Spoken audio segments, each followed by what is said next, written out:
السلام علیکم ورحمۃ اللہ وبرکاتہ۔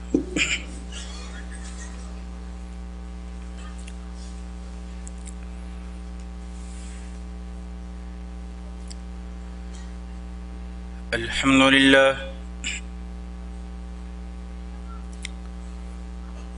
الحمد للہ حمدا کثیرا کما امر، ونشهد ان لا الہ الا اللہ وحدہ لا شریک له فی الخلق والامر،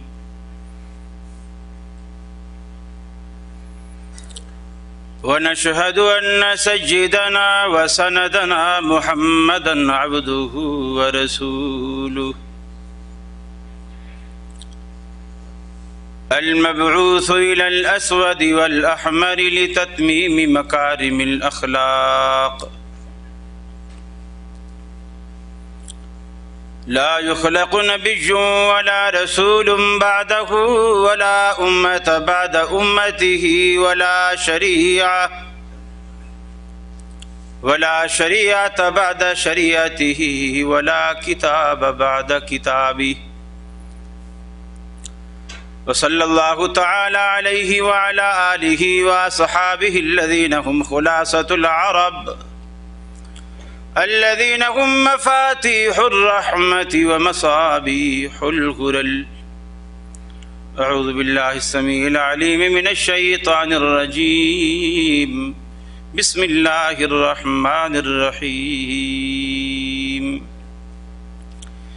اقترب للناس حسابهم وهم في غفلة معرضون۔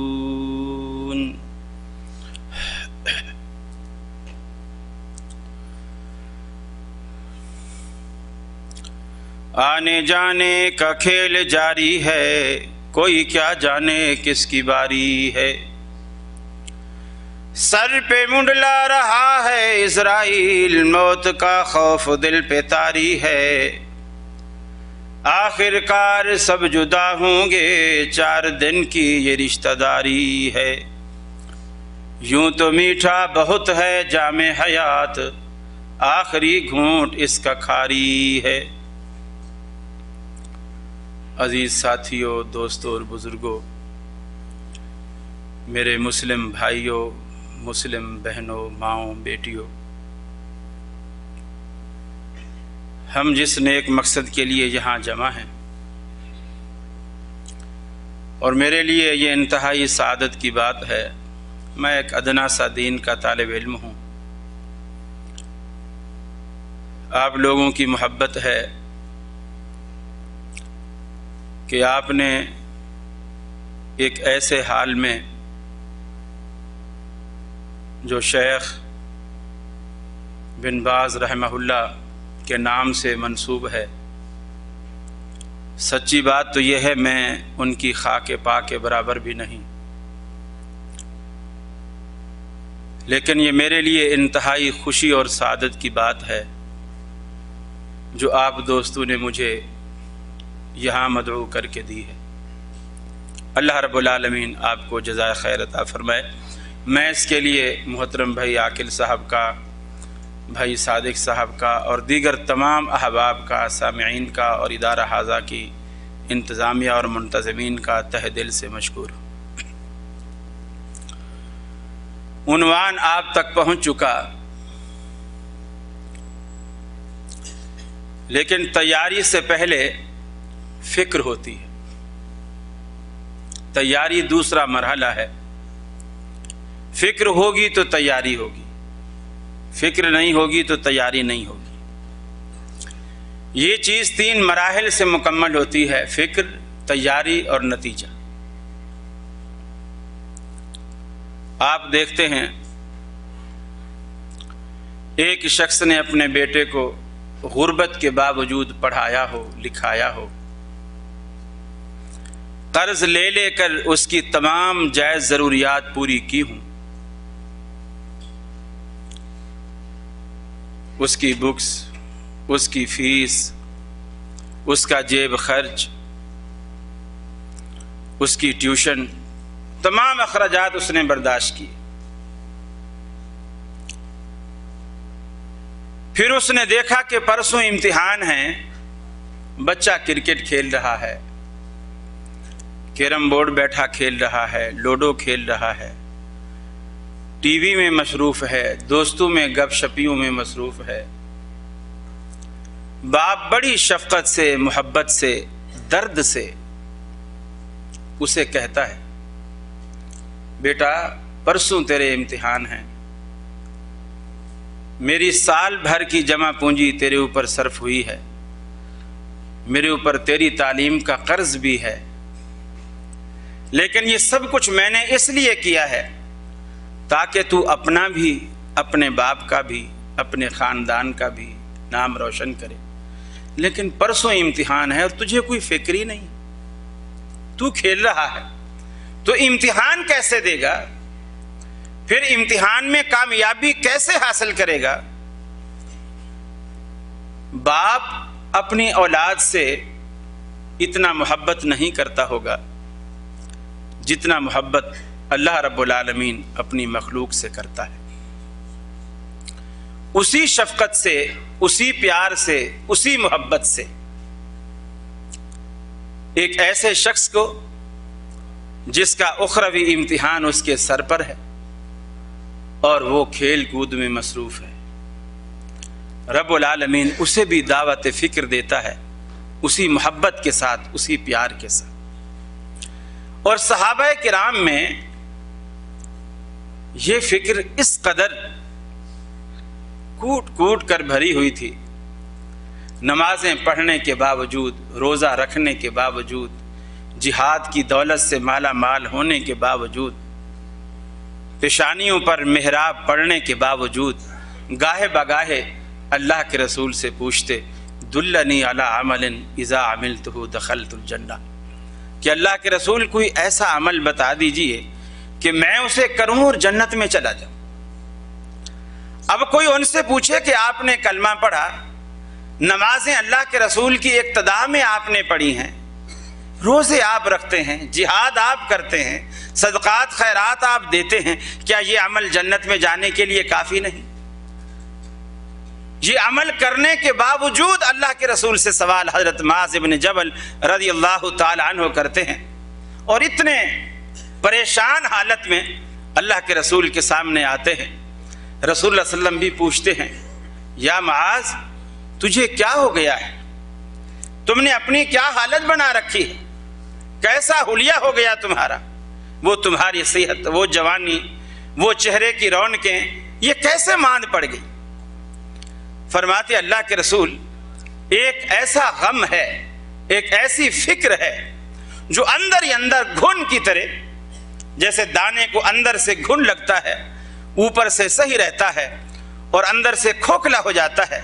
एक फिक्र है, एक रोग है जो अंदर ही अंदर मुझे खाए चला जा रहा है और उसने अंदर से ऐसा खोखला कर दिया है, हे अस्कमतनी व अमरजतनी व असगरतनी, कि जिसने मुझे बीमार कर दिया, बोझल कर दिया और बिल्कुल अंदर से खोखला कर दिया। अल्लाह के रसूल, ये जो गम है ना, फिक्र जो इंसान को लगती है, कहा जाता है कि अलहम्मु निस्फुल हरम, कि ये जो गम है ये भी आधा बुढ़ापा होता है। आदमी को जवानी में अगर गम लग जाए, फिक्रात लग जाएं, तो मुँह सफ़ेद हो जाते हैं, बहुत जल्द बुढ़ापा आता है। सहाबा किराम ने हैरान होकर रसूलुल्लाह सल्लल्लाहु अलैहि वसल्लम से अर्ज़ की कि अल्लाह के रसूल, आपकी उम्र मुबारक तो अभी इतना ज़्यादा नहीं है, लेकिन आपके मुँह सफ़ेद होने लगे हैं। रसूलुल्लाह सल्लल्लाहु अलैहि वसल्लम ने फरमाया, सय्यबतनी हूद, मुझे सूरा हूद ने बूढ़ा कर दिया है। यानी कुरान मजीद को पढ़ते हैं हम, तो कुरान मजीद पढ़ते हैं तो गर्दनें मोटी होती हैं और तोंदें बाहर आ जाती। अल्लाह का रसूल कुरान पढ़ता है तो बूढ़ा होता चला जाता है। वो फिक्र है, वो कुरान का फहम है, वो कुरान की समझ है, वो दर्द है जो कुरान मजीद जिस मकसद के लिए दुनिया में आया है, उस मकसद को समझकर अल्लाह का रसूल कुरान को पढ़ता है। फरमाया, मुझे सूरा हूद ने बूढ़ा कर दिया। आज वही हालत हजरत मुआज़ की, अल्लाह के रसूल, वो गम मुझे अंदर ही अंदर खाए चला जा रहा है। रसूलुल्लाह सल्लल्लाहु अलैहि वसल्लम से सवाल करते हैं, आपने पूछा आखिर वो क्या गम है?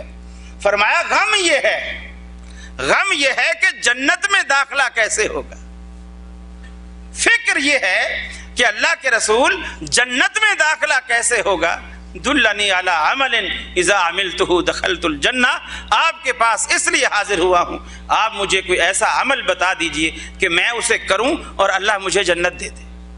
جنت کے ایسے حریص صحابہ کرام سے بڑھ کر کائنات میں کسی نے نہیں دیکھی. بڑی طلب، بڑی فکر.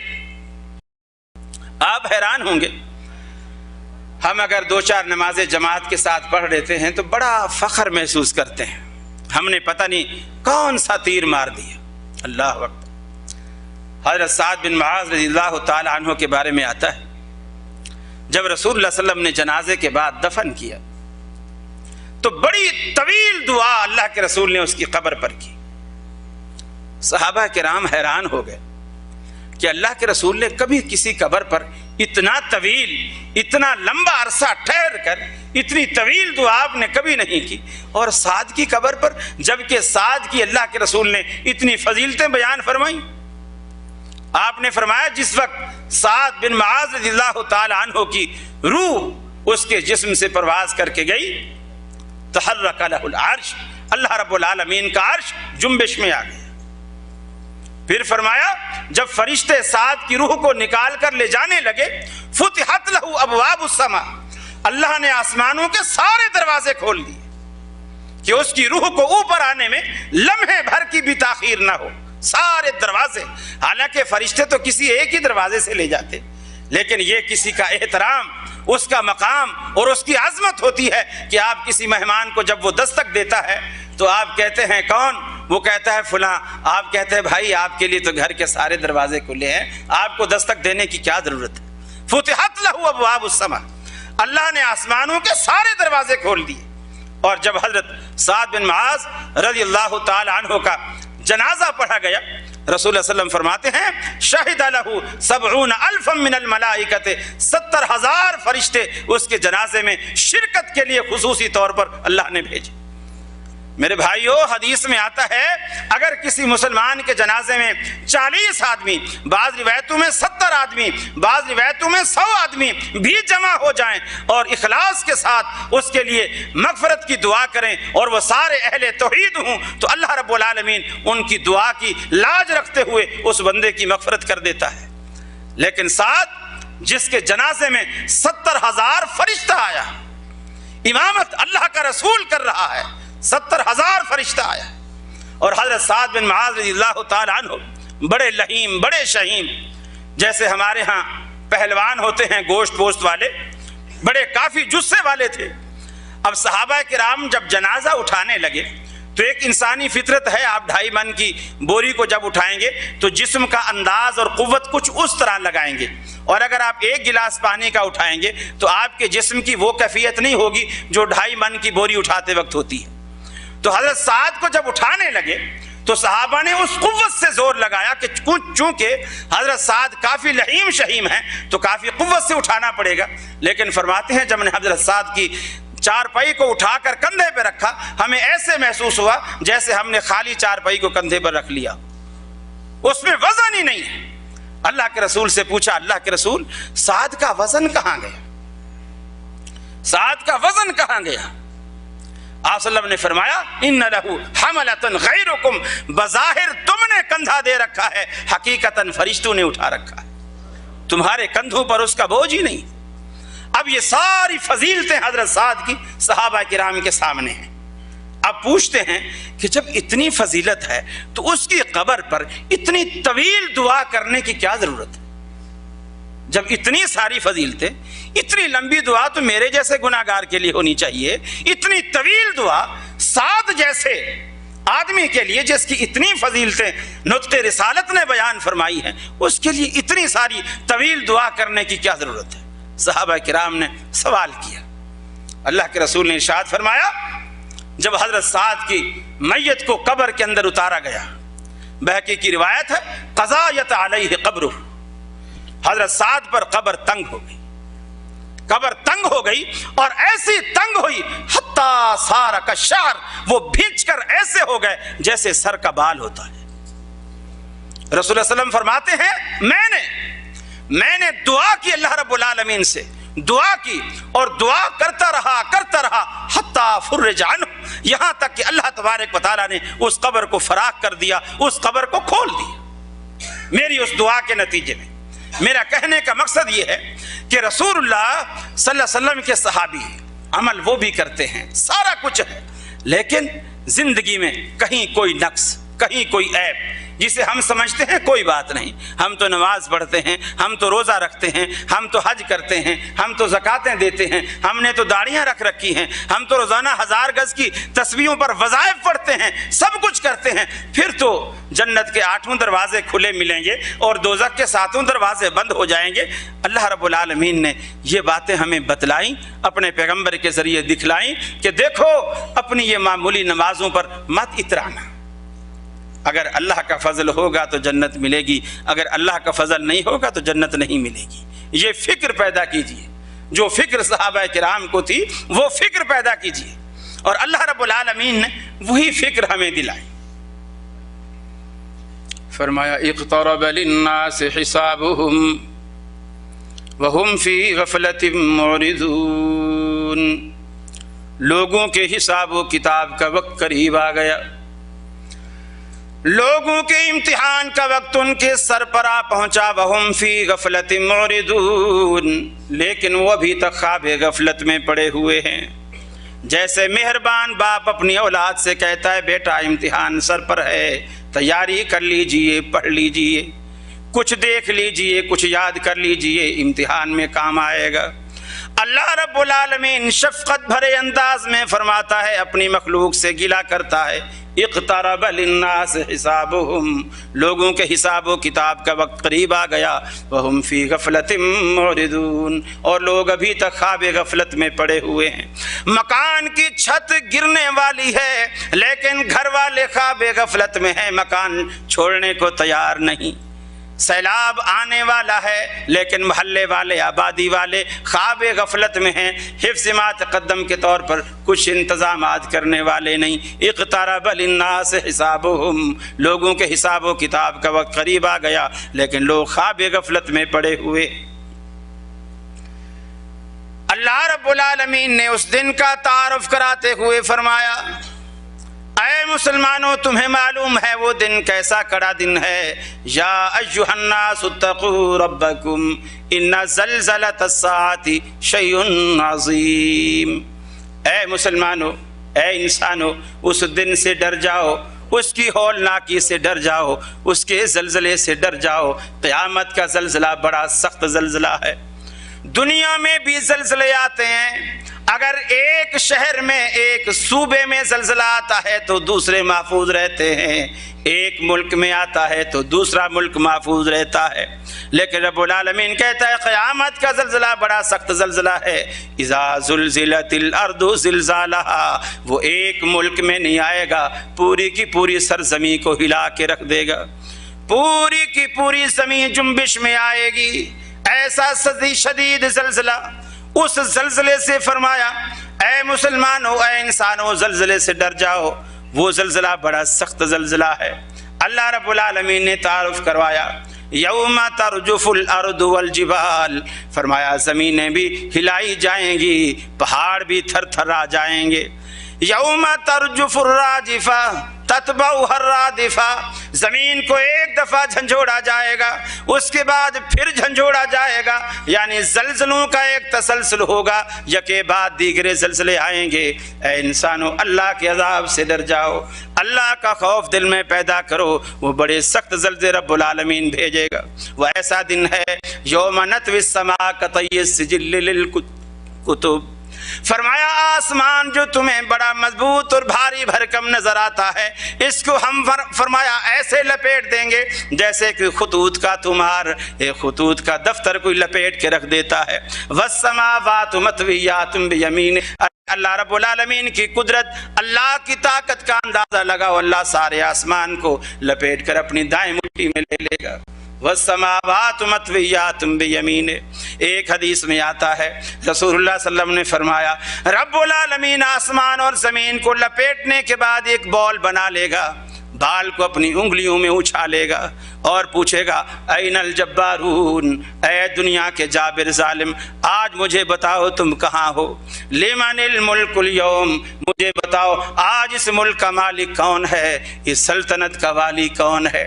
मेरे कानून को, मेरे निज़ाम को दुनिया में तुम नापसंद किया करते थे, मुझे आज बताओ कहाँ गए वो तुम्हारे इलाके, वो तुम्हारी चौधराहटें, वो तुम्हारी ज़िलेदारियाँ, वो तुम्हारी वजारतें, वो तुम्हारी बादशाहतें, आज कहाँ गई मुझे बताओ तो सही। अल्लाह के रसूल फरमाते हैं कहीं से कोई जवाब नहीं आएगा। अल्लाह रब्बुल आलमीन कुछ देर के लिए खामोशी इख्तियार करेगा, रब्बुल आलमीन फिर खुद जवाब देगा, लिल्लाहिल वाहिदिल क़हार, अकेले अल्लाह की बादशाहत है, कोई उसमें शरीक नहीं। आज दुनिया में भी रब्बुल आलमीन की हुकूमत में, रब्बुल आलमीन की सल्तनत में, रब्बुल आलमीन की बादशाहत में, रब्बुल आलमीन की उलूहियत में आज दुनिया में भी शिराकत छोड़ दीजिए। रब्बुल आलमीन उस वक्त अपने आप का अकेलापन मनवाएगा दुनिया से।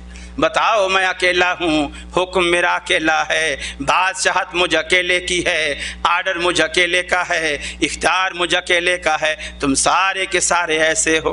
मैंने दुनिया में तुम्हें महदूद अरसे के लिए चंद टुकड़ों का मालिक बनाया था, बड़ाइयाँ और फ़ख्र किया करते थे। चंद ज़िलों का मालिक बनाया था, बड़ाइयाँ और फ़ख्र किया करते थे। आज बताओ लिमनिल मुल्कुल यौम, आज मुल्क का मालिक कौन है? कौन है जो अल्लाह रब्बुल आलमीन की क्यों का जवाब दे सके। अल्लाह के रसूल अक्सर दुआ फरमाते, अल्लाहुम्मा हासिबनी हिसाबन यसीरा, इलाहुल आलमीन मेरा हिसाब आसान फरमाना। अम्मा आयशा ने पूछा, अल्लाह के रसूल ये आसान हिसाब क्या होता है? आपने इरशाद फरमाया, आयशा आसान हिसाब ये होता है कि परवरदिगार आलम पूछे ही नहीं कि आए मेरे बंदे तूने ये काम क्यों किया, अल्लाह पूछे ही नहीं। और जिससे अल्लाह ने पूछ लिया, आयशा फिर किस में मजाल है जो अल्लाह की क्यों का जवाब दे सके? किस में मजाल है? मेरे भाइयों, उस दिन की पहले फिक्र करो। यौम यजमउल्लाहु रुसुल फयक़ूलु माज़ा उजिबतुम, उस दिन, उसी दिन का तारुफ रब्बुल आलमीन ने कराया। सारे अंबिया की जमात से परवरदिगार आलम पूछेगा, अल्लाह रब्बुल आलमीन उनसे पूछेगा जब तुम अपनी उम्मत में, अपनी कौम में गए तो तुम्हारी कौम ने तुम्हें क्या जवाब दिया?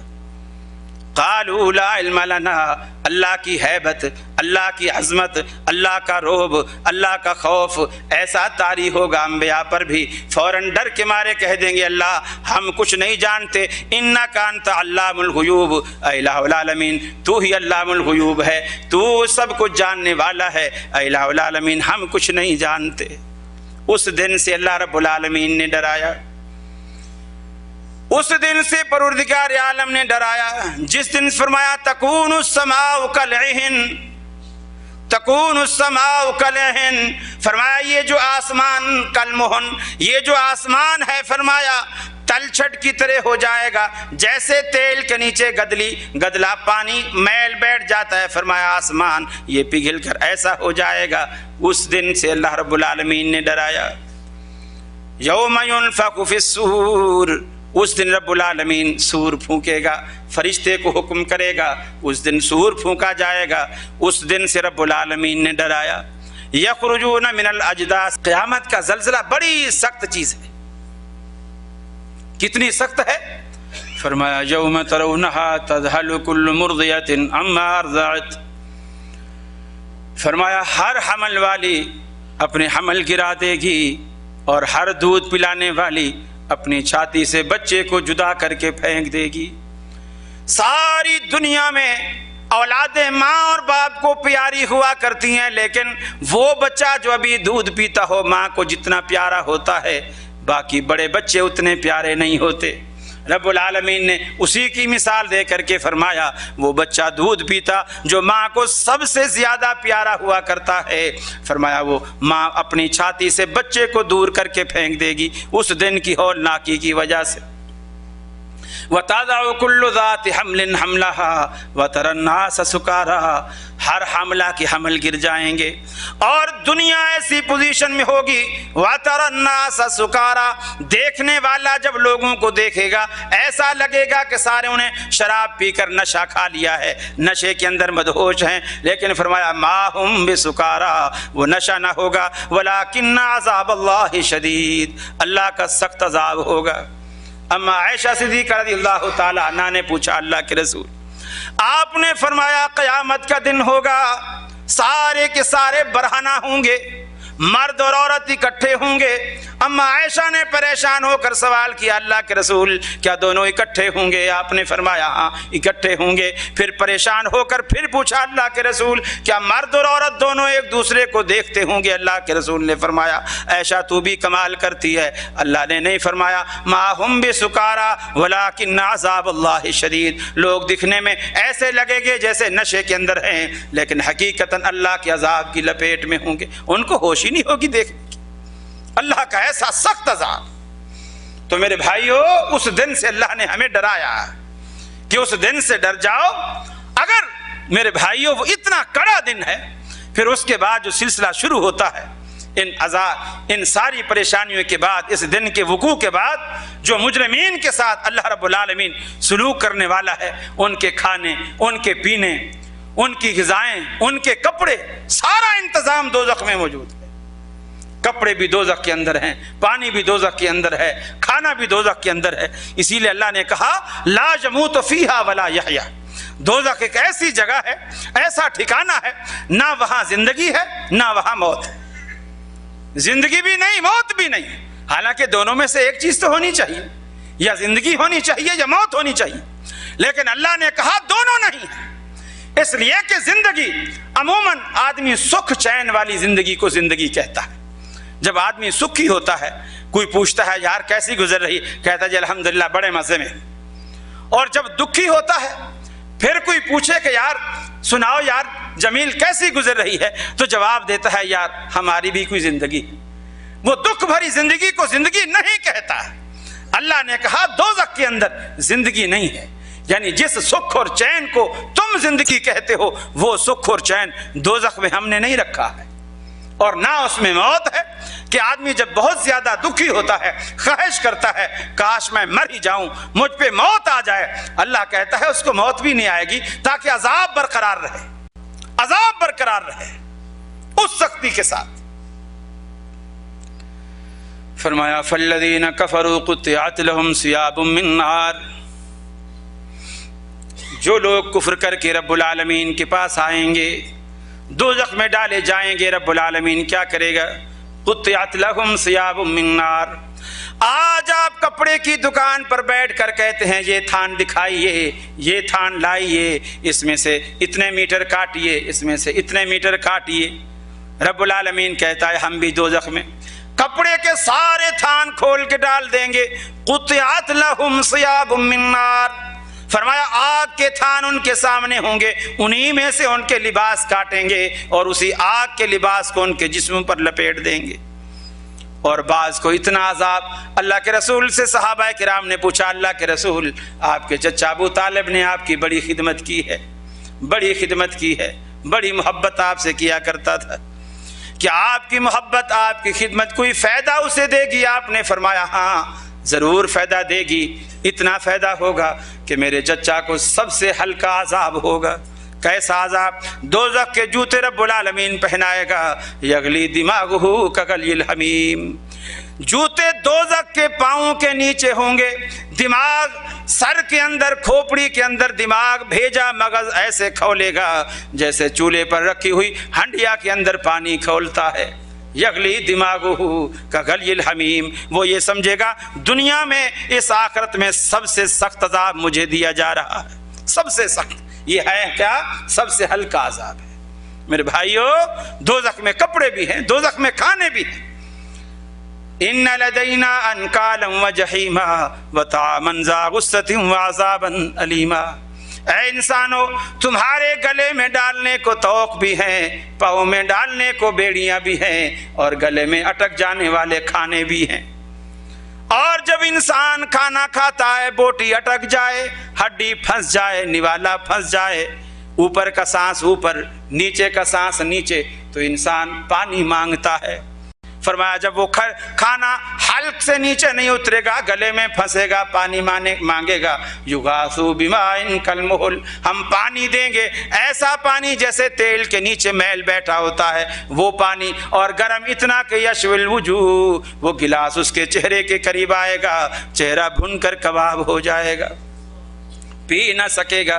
सुम्मा सुब्बू फौqa रासिही मिनल हमीम, फरमाया वो गर्म पानी खौलता हुआ उसके सर पे हम डालेंगे, युसहारु बिही मा फी बुतूनिहिम वल जुलूद, वो पानी जब सर पे पड़ेगा फरमाया दिमाग को पिघलाता हुआ, गले को चीरता हुआ, अंतड़ियों को फाड़ता हुआ बाहर निकल जाएगा, वल जुलूद, जो ऊपर से गिरेगा चमड़ी उधेड़ के रख देगा, एक चमड़ी उधर जाएगी, बद्दलनाकुम जुलूदन गैरहा लियज़ूकुल अज़ाब, एक चमड़ी उधड़ेगी हम दूसरी चढ़ा देंगे, वो उधड़ जाएगी तीसरी चढ़ा देंगे। ये चमड़ी का भी बड़ा अजीब सिस्टम है जो रब्बुल आलमीन ने, ये डॉक्टरों से पूछिए, ये जो इंसान के जिस्म में दर्द महसूस करने वाले जो खुली और नसें हैं ना, ये सिर्फ जिल्द के अंदर होते हैं, गोश्त में नहीं होते।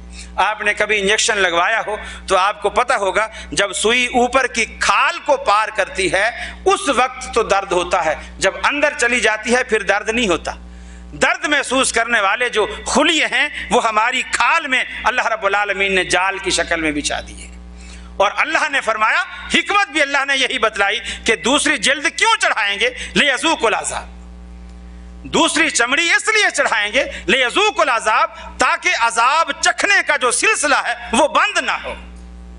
एक खाल उतरेगी तो फिर दूसरी चढ़ाएंगे ताकि फिर इसको तकलीफ, वो उतरेगी तो तीसरी चढ़ाएंगे ताकि फिर इसको तकलीफ। तो मेरे भाइयों, उस दिन से अल्लाह रब्बुल आलमीन ने मुख्तलिफ जावियों से हमें, अल्लाह रब्बुल आलमीन ने मुख्तलिफ जावियों से हमें डराया है कि उस किसी भी शक्ल में हम उस दिन से डरें, अल्लाह का खौफ पैदा करें, और खौफ पैदा करते हुए अपने रब को पहचानें, अपने रब को पहचानें, उसका कहा माने, उसकी बात माने, उसके बंदे बनकर जिंदगी गुजारें। अरे वो हमारा मालिक है, खालिक है, राजिक है, उसका दिया हम पीते हैं, उसका दिया हम खाते हैं, उसका दिया हम पहनते हैं, अरे उसी के फजल से हम जीते हैं, अरे उसी के फजल से आज बोलते हैं, उसी के फजल से आज सुनते हैं, उसी के फजल से आज देखते हैं, उसी के फजल से आज हमारे हाथ पांव सलामत है। अगर उसी को हमने नाराज कर दिया, वही हमसे रूठ गया जो सबका दाता है, जो ये सब नेमतें देता है, उसी को हमने नाराज कर दिया, वही हमसे रूठ गया, तो हमारे पल्ले क्या रहेगा, हमारे पल्ले क्या रहेगा। मेरे भाइयों, वो ऐसा ताकत वाला है।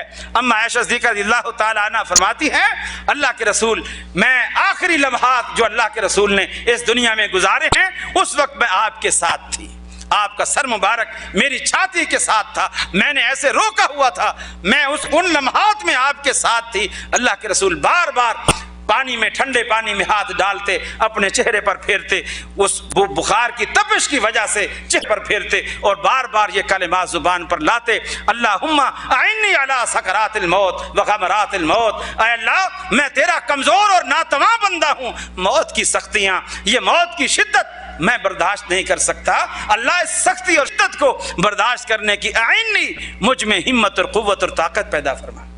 मेरे भाइयों, अल्लाह का रसूल भी अल्लाह से डरता है, अल्लाह का रसूल अल्लाह से डरता है, और हम कुछ न होकर नहीं डरते, वो सब कुछ होकर, अल्लाह का पैगंबर होकर, अल्लाह का करीबी होकर, अल्लाह का बरगुज़ीदा होकर, जिस पर रिसालत और नबूवत का आखिरी ताज अल्लाह ने उसके सर पे रखा है, वो अल्लाह से इतना डरता है, और हम जिसके पल्ले कुछ भी नहीं है, अल्लाह का डर, अल्लाह का खौफ हम निकाल कर दुनिया में दनदनाते फिर रहे हैं, ये बात कुछ समझ से बालातर है। तो अल्लाह ने मुख्तलिफ जावियों से हमें डराया। एक वो भी है, फरमाया वसीक़ल्लज़ीना कफ़रू इला जहन्नम ज़ुमरा हत्ता इज़ा जाऊहा फ़ुतिहत अब्वाबुहा वक़ाल लहुम ख़ज़नतुहा अलम यातिकुम रुसुलुम मिनकुम यतलूना अलैकुम आयात रब्बिकुम। दोज़खियों को रब्बुल आलमीन हकाएगा, भगाएगा, चलाएगा दोज़ख की तरफ, दोज़ख की तरफ आएंगे। फरिश्ते जो जहन्नम के दरोगे खड़े होंगे वो पूछेंगे, अलम यातिकुम रुसुलुम मिनकुम यतलूना अलैकुम आयात रब्बिकुम, तुम्हारा ये हाल कैसे हो गया? क्या अल्लाह के रसूल डराने वाले तुम्हारे पास ना आए थे? अल्लाह की बात बताने वाले ना आए थे? अल्लाह का दीन तुम तक पहुंचाने वाले ना आए थे? तुम फिर ऐसे कैसे बन गए? यतलूना अलैकुम आयात रब्बिकुम, वो तुम पर अल्लाह के कुरान की आयात पढ़ते थे। वयुनज़िरूनकुम लिक़ाअ यौमिकुम हाज़ा, आज के दिन से वो तुम्हें डराया करते थे। सारे कहेंगे क्यों नहीं, ये सब कुछ अल्लाह रब्बुल आलमीन के रसूल भी आए थे, सब कुछ आए थे, बाद में उलमा भी आए थे। हम तो वहाबी कहकर उन्हें भगा दिया करते थे, हमने तो उनकी बातों पे कभी यकीन ही नहीं किया। लोग जितनी बातें जहन्नम की, पुलसरात की, अजाब कब्र की, लोगों के सामने बेशुमार मौक़ों पर, पंजाब में कई दफ़ा ऐसा मौका मिलता है पाकिस्तान में बात करने का, तो यकीन मानिए गऊ गौठू के लोग ये कहते हैं मियाँ ये मौलवियों ने चंदा बटोरने के लिए लोगों को डराने के ऐसे तरीके बनाए हुए, कुछ भी नहीं है, कुछ भी नहीं है। ये ऐसे डराते हैं मौलवी, पुलसरात ऐसी है, फलाना ऐसा है, दोज़ख ऐसी है, जन्नत ऐसी है, हूर गिलमान की लालचें देते हैं, कुछ भी नहीं है। इन बदबख्तों के जहन बिल्कुल ऐसे हैं। एक साहब की अपनी बीवी के साथ लड़ाई हो गई, तो उसने कहा देख तू रोज मुझसे झगड़ा करती है, अगर तेरा यही तरीका रहा तो मैं किसी दिन बस खुदकुशी कर लूंगा और मर जाऊंगा। उसने कहा, वो भी तंग आई हुई थी, उसने कहा कल का मरता आज मर, मेरी बला से जा मर जा। भागा भागा गुस्से में कब्रिस्तान चला गया। वहां देखा जाकर के कब्र वीरान पड़ी हुई है, मुद्दत से कोई बैठ गई थी, दब गई थी, गड्ढा बना हुआ था, उसमें जाकर लेट गई। शाम हो गई, मगरिब हो गई, अंधेरा हो गया। कोई पुलिस वाला वहां से गुजरा, उसने कोई घी का कनस्तर आप लोग समझते हैं, बड़ा टीन होता है, घी का कनस्तर कंधे पर उठा रखा था। बड़ा थक गया उसने, आकर के वहां कनस्तर रखा और कहने लगा कि काश के कोई बंदा मिल जाता, मैं कनस्तर उठवा लेता, बड़ी दूर से आया हूं और आगे भी सफर अभी काफी बाकी है, थक भी गया हूं। तो वो जो कब्र में लेटा हुआ था वो कहने लगा यार अगर मैं मरा हुआ ना होता तो जरूर तेरी मदद करता। अब पुलिस वाले कहाँ माने ये बातें, भले वो किसी भी अकीदे का हो, लेकिन इस वक्त वो सीधा हो गया कि कम से कम अगर ये मरा हुआ होता तो बोलता नहीं। उसके पास जो हाथ में डंडा था, उसने करीब जाकर गया, देखा कि लेटा हुआ है, थोड़ी सी स्टिक उसको लगाई, उठ खड़ा हो, फौरन खड़ा हो गया। बोले कनस्तर उठा, उसने उठा लिया, कहा मेरे घर ले चल, ले गया। लेकिन थोड़ा सा जैसे आजकल फी ज़माना ये पुलिस रिश्वतखोरी में बड़ी मारूफ है, उस जमाने में, पुराने जमाने में कुछ ईमानदारी भी थी। उसने कहा यार बेचारा कनस्तर वहां से उठाकर यहाँ तक लाया है, सस्ता जमाना था। उसने मजदूरी के तौर पर एक चवन्नी, जो रुपये का चौथा हिस्सा होता है, वो एक चवन्नी उसने मजदूरी के तौर पर दे दी।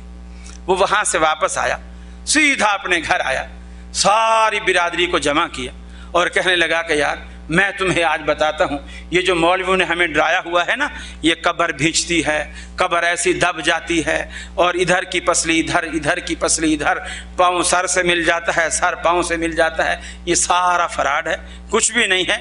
मैंने मर के देखा है, सिर्फ एक पुलिस की वर्दी में फरिश्ता आता है, उसके पास एक डंडी होती है छोटी सी, वो एक डंडी मारते हैं और सजा के तौर पर घी का कनस्तर उठवाते हैं और इनाम के तौर पर 8 आने देते हैं, बाकी कुछ भी नहीं। अब मेरे भाइयों, ऐसे लोगों को कौन समझाए जिनका ज़हन ये हो कि कब्र यही है जो हम दुनिया में अपनी नजरों से देख रहे हैं, जिसमें हमने लेट के देख लिया है, उसमें फरिश्ता पुलिस की वर्दी में आता है, एक डंडी लगाता है, 8 आने देते हैं, एक कनस्तर घी का उठवाते हैं और कुछ भी नहीं। मेरे भाइयों, इन चीज़ों की एक हकीकत है, ये मौलवियों के किस्से और मौलवियों की कहानियां नहीं हैं। ये जन्नत, ये दोज़ख, ये सब हकीकत है। अगर हकीकत न होती तो अल्लाह के रसूल अल्लाह से जन्नत का सवाल ही क्यों करता? सहाबा किराम को जन्नत का इतना हरीस क्यों बनाता? सहाबा किराम इसकी ख्वाहिश इतनी क्यों करते कि अल्लाह के रसूल हमें कोई ऐसा अमल बताइए कि अल्लाह रब्बुल आलमीन हमें जन्नत में पहुंचा दे। ऐसी बात नहीं, ये हकीकत है, ये कुरान के हकायक हैं, ये मोहम्मद रसूलुल्लाह सल्लल्लाहु अलैहि वसल्लम की शहादतों से साबित शुदा हकायक हैं, जिसका दुनिया इनकार नहीं कर सकती। और रसूलुल्लाह सल्लल्लाहु अलैहि वसल्लम की वो बातें, सच्ची बात यह है कि आपने 1400 साल पहले भी अगर कोई बिशारत दी है तो दुनिया आज तक उसे झुटला नहीं सकी। اللہ تبارک و تعالیٰ نے ان تمام بشارتوں کو من عن سچا اور اسی طرح حرف بحرف اللہ رب العالمین نے پورا کر دکھایا۔ میرے بھائیو، اللہ تبارک و تعالیٰ کے رسول کی بتائی ہوئی یہ باتیں ہیں، قرآن مجید اللہ کے رسول کا دیا ہوا ہے، احادیث اللہ کے رسول کی دی ہوئی ہے، ان باتوں پر آپ یقین کیجیے۔ یہ مولویوں کے قصے نہیں ہیں، یہ مولویوں کی کہانیاں نہیں ہیں، ان باتوں پر آپ یقین کیجئے۔ اور اللہ رب العالمین نے یہ جو دین کے لٹیرے، دین کے فراڈی، نام نہاد جو دین کو بدل دیتے ہیں اپنی خواہشات کے پردے میں اور پھر لوگوں کو دین بنا کر پیش کرتے ہیں، ان لٹیروں کو سمجھیے اور اپنے دین کو پہچانیے، اپنے مشفق ہمدرد خیر خواہ کو پہچانیے اور اپنے مخالف اور اپنے دشمن کو بھی پہچانیے، ورنہ تو شیطان یہی کہتا ہے میں ہی تمہارا سب سے بڑا خیر خواہ۔ آدم علیہ السلام سے بھی اس نے یہی جا کے کہا تھا میں تیرا خیر خواہ ہوں، یہ جو جس چیز سے تمہیں منع کیا گیا اسے کھا لے، تیرے کو نہیں پتا اگر اسے کھائے گا تو ہمیشہ جنت میں رہے گا، اسے کھا کے تو دیکھ۔ وہ یہی دھوکے دیتا ہے۔ میرے بھائیو، آخرت کی فکر کیجئے۔ ابھی تیاری کا مضمون میں سمجھتا ہوں میں اسے نبھا نہیں سکا ہوں، بالکل ادھورا رہ گیا ہے، ابھی تک تو میں فکر میں ہی اٹکا ہوا۔ اس کے بعد نمبر آتا ہے تیاری کا۔ جب آدمی کو یہ فکر دامنگیر ہو جاتی ہے، یہ فکر لگ جاتی ہے، تو پھر اس کی تیاری بھی ضروری ہوتی ہے۔ اس تیاری میں آپ نے کیا کرنا ہے؟ سب سے پہلے اللہ کو راضی رکھنے کا ایک مقصد بنا لیں، اور پھر اللہ رب العالمین راضی کیسے ہوگا یہ آپ محمد رسول اللہ صلی اللہ علیہ وسلم سے پوچھئے کہ میں اللہ کو راضی رکھنا چاہتا ہوں، اللہ کیسے راضی ہوگا؟ پھر جو طریقہ، اس لیے کہ صحیح راستہ وہی بتلائے گا۔ اب جدے میں نیا آیا ہوں، مجھے یہاں کی شاہراہوں کا، یہاں کی روڈوں کا، یہاں کی جگہوں کا، یہاں کے محطات کا مجھے کچھ پتہ نہیں ہے، فلاں اڈا کدھر ہے، فلاں راستہ کدھر ہے، لوگ جہاں لے جاتے ہیں میں چلا جاتا ہوں، مجھے پتہ ہی نہیں ہے کہ کون سی جگہ کس طرف ہے۔ اب مجھ سے اگر کوئی روڈ پر کھڑا ہوا مجھ سے آ کر کے پوچھے کہ صاحب آپ یہ بتائیے میں فلانی جگہ جانا چاہتا ہوں، کس نمبر بس پہ بیٹھوں یا کس گلی سے یوں مڑوں، مجھے کیا پتہ؟ صحیح راستہ ہمیشہ وہی بتائے گا جو خود صحیح راستے پر ہو، جس کو خود راستے کا پتہ ہو۔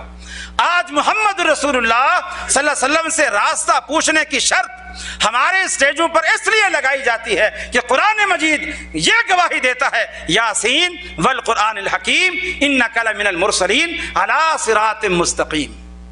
اے محمد صلی اللہ علیہ وسلم، اللہ نے قسم کھا کر کے کہا کہ آپ انبیاء میں سے ہیں اور آپ ہی صراط مستقیم پر ہیں۔ اب آپ جب صراط مستقیم پر ہیں تو آپ سے پوچھئے صراط مستقیم کون سا ہے؟ صحیح راستہ اس سے پوچھئے جو خود صحیح راستے پر ہو، اور جو خود ہی بھٹکا ہوا ہو اس سے آپ صحیح راستہ کیا پوچھیں؟ میرے بھائیوں، میں بالکل ایک پتے کی بات آپ کو بتا کر، چونکہ میرے صرف 2-3 منٹ رہتے ہیں، میں بات کو ختم کرتا ہوں۔ ہم آخرت کی فکر میں لگے ہوئے ہیں اور آخرت کی تیاری بھی ہم چاہتے ہیں۔ ہر بندہ جس بھی مکتبہ فکر کا ہے، چاہے وہ یہاں ہاتھ باندھتا ہے، یہاں باندھتا ہے، چھوڑتا ہے، اس کا مقصد یہی ہے کہ میری آخرت سنور جائے۔ اگرچہ اس نے آخرت سنوارنے کے طریقے اپنے اپنے اختیار کیے ہوئے ہیں اور مختلف اختیار کیے ہوئے ہیں، لیکن اس کا مقصد تو یہی ہے نا۔ لیکن میرے بھائیو، محبت کی بات ہے، کوئی طنز نہیں، کوئی گلہ نہیں، کوئی شکوہ نہیں، کسی پر نشتر چلانا مقصود نہیں، کسی کی برائی مقصود نہیں۔ میرے بھائیو دیکھو، آج ہم رسول اللہ صلی اللہ علیہ وسلم سے 14 صدیاں پیچھے آ چکے ہیں۔ اللہ کے رسول ہم سے 14 صدیاں پیچھے، ہم ان سے اتنا آگے، ہمارے درمیان 14 صدیوں کا بیچ میں فاصلہ ہے۔ آج لوگ ہم پر یہ اعتراض کرتے ہیں کہ رسول اللہ صلی اللہ علیہ وسلم کے درمیان اور تم لوگوں کے درمیان 14 صدیاں بیچ میں حائل ہیں۔ اس زمانے میں کیا حالات تھے، کیا واقعات تھے، کیا ماحول تھا، تم لوگوں کو تو پتہ ہی نہیں۔ آج کے دور کے تقاضے اور ہیں، 1400 سال پہلے تقاضے اور تھے، تو تم آج کے دور میں بیٹھ کر 1400 سال پہلے والے مسائل سے رہنمائی حاصل کر کے آج کے دور کے تقاضے کیسے پورے کر سکتے ہو؟ یہ ایک بڑا اعتراض ہوتا ہے، اور لوگ پڑھے لکھے کہتے ہیں جی بڑا معقول اعتراض ہے اور اس میں بڑا وزن ہے اور بڑی جان ہے۔ میرے بھائی تھوڑا سا آپ یوں سوچئے، رسول اللہ صلی اللہ علیہ وسلم سے تو ہم 1400 سال بعد آ گئے، بڑا گیپ آ گیا، لیکن امام ابو حنیفہ رحمۃ اللہ علیہ ہمارے دور کے ہیں، मैं आपसे पूछता हूँ, इमाम अबू हनीफा रहमतुल्लाह अलैह, इमाम मालिक रहमतुल्लाह अलैह, इमाम शाफी रहमतुल्लाह अलैह, इमाम अहमद बिन हम्बल रहमतुल्लाह अलैह, इमाम जाफर सादिक रहमतुल्लाह अलैह, वो हमारे दौर के हैं? क्या ख्याल है? वो भी तो पीछे के दौर के हैं ना। उस दौर के भी तो तकाजे और थे और आज के दौर के तकाजे और हैं। हाँ, ये फर्क आप यूं कर लीजिए कि रसूलुल्लाह सल्लल्लाहु अलैहि वसल्लम हमसे 1400 साल पीछे है और इमाम अबू हनीफा रहमतुल्लाह अलैह हमसे 1300 साल पीछे है। चलो 1 सदी का आप फासला कम कर लें। वो 1 सदी का फासला जब आप कम करते हैं तो मेरे भाइयों, हम अबू हनीफा रहमतुल्लाह अलैह से मसला लेने के लिए 13 सदियों का सफर करते हैं।